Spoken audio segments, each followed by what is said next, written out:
Très intéressant, on a un concept un peu particulier, nous, puisque l'on stream à deux. On est preneur de tes conseils si jamais notre profil t'intéresse. Tout à fait, on va aller regarder ça tout de suite. On va commencer par le TikTok directement. On peut voir que vous faites pas mal d'actu JV, vous tenez à jour au niveau des sorties. Apparemment, vous avez eu aussi l'occasion de faire pas mal de vues sur Elden Ring, de ce que je vois. Vous avez un tuto Seamless Coop Elden Ring à 282K vues. 18K abonnés sur TikTok, putain. Bien joué, bravo. Elden Ring 2 C'est pas Elden Ring 2, petit bâtard.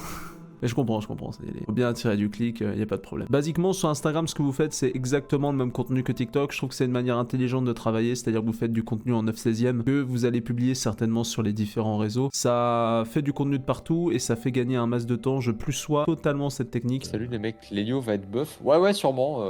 Alors, on sait pas comment ni quand. Alors, j'ai rien à dire au niveau de la qualité auditive. Il y a peut-être une sorte de ton à mettre dans la voix pour que ce soit un peu plus dynamique quand vous échangez avec votre chat. Moi, il y a un premier truc qui me choque que, à titre personnel, j'apprécie pas trop, c'est le chat réservé aux followers. À titre personnel, je trouve ça très chiant de devoir follow pour juste vous dire bonjour. Parce que je considère que généralement, quand on follow une chaîne, c'est quand on est en accord avec ce qui s'y passe, qu'on s'y sent bien et qu'on veut voir ce que ça va devenir dans l'avenir. Le fait de devoir follow pour juste échanger avec vous, je trouve ça un peu trop cher payé. J'estime que c'est plus agréable pour un consommateur ou un spectateur de pouvoir se poser là où il en a envie et de vous follow s'il a vraiment envie. Si vous inquiétez du fait que, oh là là, si les gens ils sont pas follow, ils vont pas revenir, c'est pas vrai. L'algorithme au niveau des chaînes recommandées de Twitch est très bien foutu là-dessus. Si vous streamez régulièrement la même chose aux mêmes horaires, ces personnes-là vont avoir juste à côté de leur chaîne suivie vous dans les chaînes recommandées. Pendant des mois et voire des années, j'ai des personnes qui sont revenues sur ma chaîne uniquement avec des chaînes recommandées sans même remarquer qu'elles étaient pas follow. Ça ne m'a jamais atteint ou porté souci. Vous avez fait une erreur fatale au niveau de votre visibilité. Les gens ne vont pas cliquer sur votre stream pour une raison toute simple. Les gens cliquent sur un stream généralement quand ils savent